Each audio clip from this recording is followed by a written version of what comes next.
Hey, Gems. I haven't been here for a while. And it's always crazy to me when I get on these and I actually choose a date and I put some makeup on and maybe comb my hair a little bit. But it's your girl, Kira Joe, and I do have some gem therapy tips. Tonight I had a chance to actually go out there and perform. I haven't been performing for a very long time. And how is this relative to my gem therapy tip is, a lot of times I spend a lot of time taking care of a lot of people in a lot of different aspects of my life, right? I have a job as a therapist where I take care of people. Even as an artist, you're creating for people to partake in what you create. In a way, you're taking care of people with the art that you perform.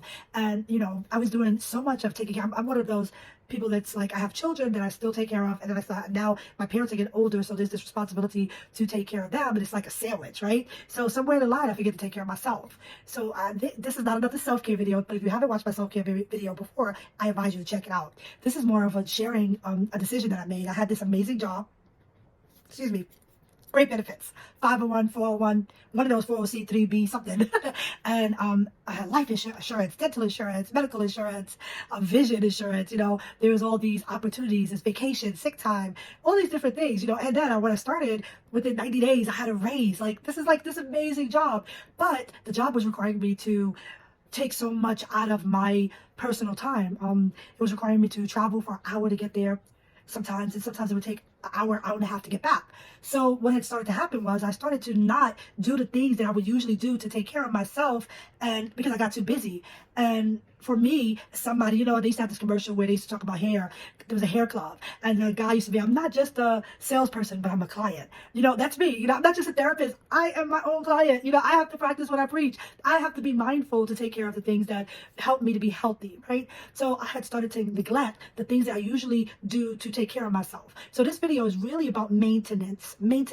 What it took for you to be healthy is going to take for you to continue to do to maintain that optimal mental health. A lot of times we think that mental health is a one-stop shop, that you fix it and then it just doesn't break anymore. I had this breakdown and now it's fixed. I'm fixed. So I can just go back to everything that I used to do that caused me to break down in the first place. And that's not the way it works. We have to maintain optimal mental health. For me, I was doing this job and I was taking advantage of this opportunity and, going to working. And the way the job was, some days I didn't take break. There wasn't an area for me to be alone and really enjoy a break. I'm diagnosed ADHD, so I would easily get distracted during my break, and I'm not really breaking, but I'm breaking down. And all the things that mattered to me started to kind of slowly reduce. I wasn't doing them. I wasn't spending that quality time with my art, with my creativity, with my relationship with God, which is so important, with my fellowship, with all of the things, with my parents. Taking care of my parents is super important. It's an honor to me because of the relationship we have, being there for my children, being there for the people I love and care about. I just really wasn't doing it. And I began to see those things become reduced more and more and more to where I was getting burnt out. The emphasis of this video is to say that I took a chance. I said, you know what? I am going to stop this job.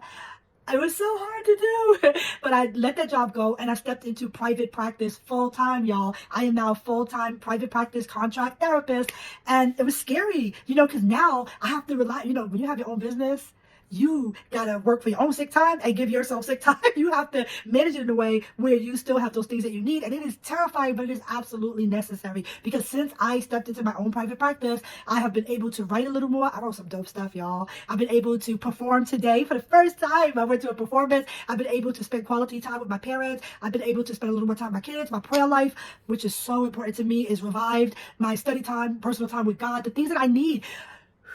Taking deep breaths, So I really, and this is a new place in life.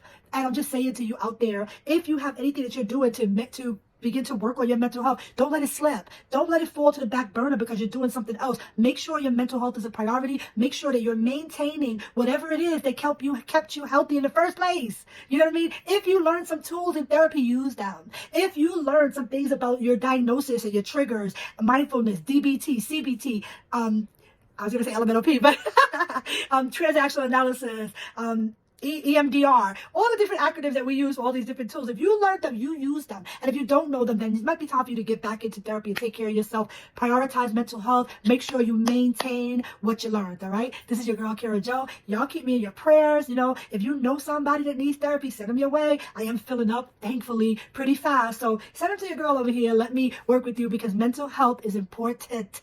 Okay? Mental health is wealth. Mental health is health. And you're worth it, gems. Love you.